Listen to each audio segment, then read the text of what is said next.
প্রথম থেকেই তিনি সন্দেহের তালিকায় ছিলেন।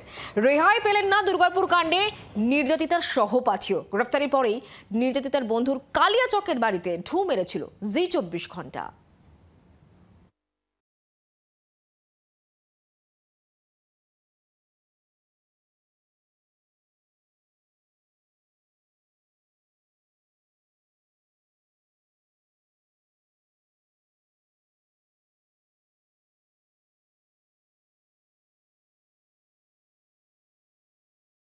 ছাত্রী নির্যাতনের ঘটনায় অভিযুক্তর বাড়ি মালদার কালিয়াচকে।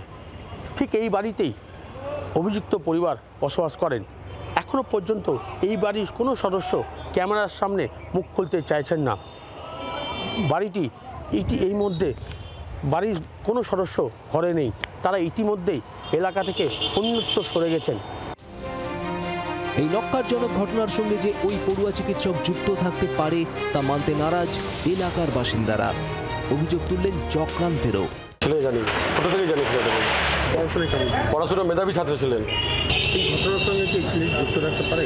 না, এই ছেলেটা কখনো যুক্ত হতে পারে না। ছেলেটা খুব ভদ্র ছেলে। এটাকে কোনো চক্রান্ত করে কোনো ফাঁসানো হচ্ছে।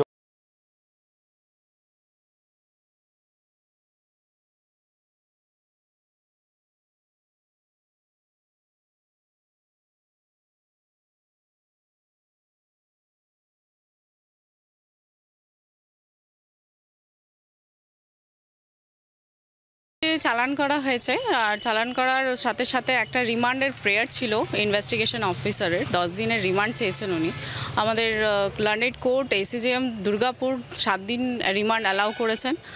আর ওয়াকালাতনামা কোনো পার্সোনাল অ্যাডভোকেট না থাকার জন্য আমরা স্টেট ডিফেন্স থেকে আমাদেরকে বেল পিটিশন করতে হয়েছে। এই জঘন্য অপরাধ যারা করেছে তাদের মধ্যে যে one of the principal accuse, তাকে আজকে কোর্টে প্রডিউস করা হয়েছিল, তার বেল পিটিশন মুভ করা হয়েছিল। আমরা ভিকটিমের হয়ে দাঁড়িয়েছিলাম এবং আমরা বেল অপোজ করি। আলটিমেটলি বেল রিজেক্ট হয় এবং আরও যে 5 জন আসামি যাদেরকে 22 তারিখে ডেট দেওয়া আছে, সেই ডেটের সাথে এই ডেটটাকেও একসাথে জজ সাহেব অর্ডার দিয়েছে এবং সেই দিনে পরবর্তী শুনানি হবে।